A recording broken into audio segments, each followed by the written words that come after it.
လင်မယားနှစ်ယောက်ထမင်းစားဖို့လုပ်နေတော့ရုတ်တရက်တကားခောက်တန်ကြားလိုက်ရပါတယ်ဇနီးတွေကရှင့်အကိုကြီးရောက်လာတာများလားလို့မေးတော့ခင်မွန်းဒီကဟုတ်မယ်သူဖြစ်လောက်တယ်လို့ပြောပြီးတကားတော့ဖွင့်လိုက်ပါတယ်ဟာအကိုကြီးရောက်လာတာကိုလာမယ်ဆိုရင်လည်းဖုန်းကြိုဆက်ပါလားဗျာကျူပြင်ဆင်ထားကြတာပေါ့လို့ညီးဖြစ်သူကပြောလိုက်တယ်အကိုကြီးကတော့ရုံးကပြန်လာရင်လမ်းကြုံတာနဲ့အမေနဲ့တွေ့ရအောင်ဝင်လာတာပါကွာဟာဟင်းတွေကကောင်းလာချီလားအမေရောဘယ်မှာလဲလို့မေးလိုက်ပါတယ်ဇနီးတွေကအမေကထမင်းစားပြီးလို့အထဲမှာနားနေပါပြီလို့ဖြေလိုက်ပေမဲ့တကယ်တော့အမေခမအခန်းထဲမှာဝမ်းနဲ့ပက်လက်ထိုင်းနေရှာတာပါအဲ့ဒီအချိန်မှာပဲအတွင်းရမှုကမစ္စတာလီကိုအစည်းအဝေးစားတော့မယ်လို့လှမ်းတတိပြီးတော့အကိုကြီးကအေးအင်းတို့ပဲစားကြတော့နာအမေကိုခဏဝင်တွေ့ပြီးပြန်တော့မယ်လို့ပြောလိုက်ပါတယ်လင်မယားနှစ်ယောက်စလုံးပြားရခတ်သွားကြပြီးဇနီးတွေကအကိုကြီးကအဝေးကြီးကလာရတာပြမနေမှာပေါ့ထိုင်ပြီးအနားယူပါဦးအမေနိုးမနိုးကျမတို့တွားကြည့်ပေးပါမယ်လို့ပြောကအမေစီကိုအပြေးသွားပါတယ်ဂျာလာရှင်သာကြီးရောက်နေတဲ့ဘာပြောရမယ်ဘာမပြောရဘူးဆိုတာသိတယ်နော်တတိထားစကားတွေအများကြီးပြောရင်ကောင်းကျိုးရမယ်မထင်နဲ့လို့အမေကိုချင်းချောက်လိုက်တယ်ခင်ပွန်းတီကလည်းကဲတော်အပြင်ထွက်ရအောင်လို့ပြောပြီး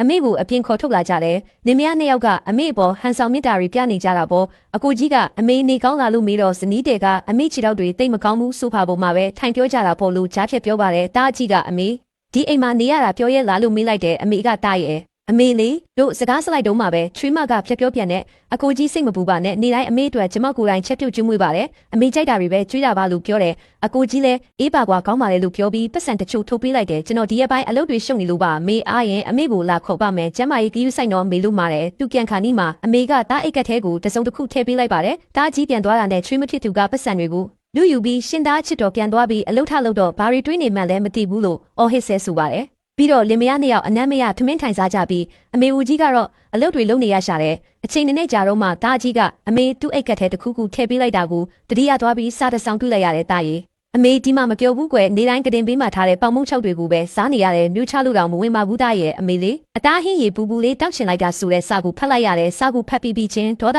ကြီးနဲ့ညီဖြစ်သူအိမ်ကိုပြန်ရောက်လာတဲ့ညီဖြစ်သူကလန့်ပြီးအကိုကြီးဘာလို့ပြန်ရောက်လာတာလဲလို့မေးတော့ပါလဲနားမလာရဘူးလားမင်းတို့ပြောတော့အမေကိုကောင်းကောင်းထားပါတယ်ဆိုအမေကဒီမှာစားကောက်အိပ်ပျော်နေရပါတယ်ဆိုဒါလားကွာမင်းတို့ပြုစုစောင့်ရှောက်မှုကမရှက်ကြဘူးလားလို့အကိုကြီးကအော်ပြောတယ်ဇနီးတဲ့ကအကိုကြီးအထင်လွဲနေပါပြီကျမတို့လည်းအရန်ပင်ပန်းလို့ပြောတော့မှာပဲအကိုကြီးကဒေါသတကြီးနဲ့ညီဖြစ်သူဘက်လက်ကမင်းတို့အမေကိုကောင်းကောင်းမစောင့်ရှောက်နိုင်ရင်ဘာလို့အမေကမင်းတို့နဲ့နေမယ်ဆိုပြီးဟန်ဆောင်နေကြတာလဲနေတိုင်းပေါင်မုတ်6တွေပဲကျွေးထားတာဒါမင်းတို့လုပ်ရလားလို့ပြောပြီးညီဖြစ်သူကိုပါရိုက်ချလိုက်တဲ့ဇနီးတဲ့ကဒေါသနဲ့ကဲရှင်ကအရန်တိတက်နေရင်လဲရှင်ပဲခေါ်သွားလိုက်တော့လို့အော်ပြောတယ်အကိုကြီးကမျက်ရည်တွေကျလာပြီးအမေတားနဲ့ပဲလိုက်နေတော့နော်လားအမေအိမ်ပြန်ကြစုလို့ပြောပြီးအမေကိုခေါ်သွားပါတော့တဲ့မိတ်ဆွေတို့ရေမိခင်တယောက်ကသားသမီးစီကမြစ်တာကိုမတောင်းဆိုပဲဟင်းရီပူပူလေးတစ်ခွက်ကိုပဲတောင်းတခဲရရှာတာပါမိဘတွေကိုလှုပ်ချပြုစုရတာတကယ်ပဲအဲ့ဒီလောက်ခက်ခဲနေသလားရှင်ကွန်းဘတ်မှာဝင်ရောက်ဆွေးနွေးပြီးတော့ကြပါဦးဒီဗီဒီယိုလေးကလူတယောက်ရဲ့စိတ်နှလုံးကိုပြုပြင်ပြောင်းလဲပေးနိုင်မယ်လို့မျှော်လင့်ပါတယ်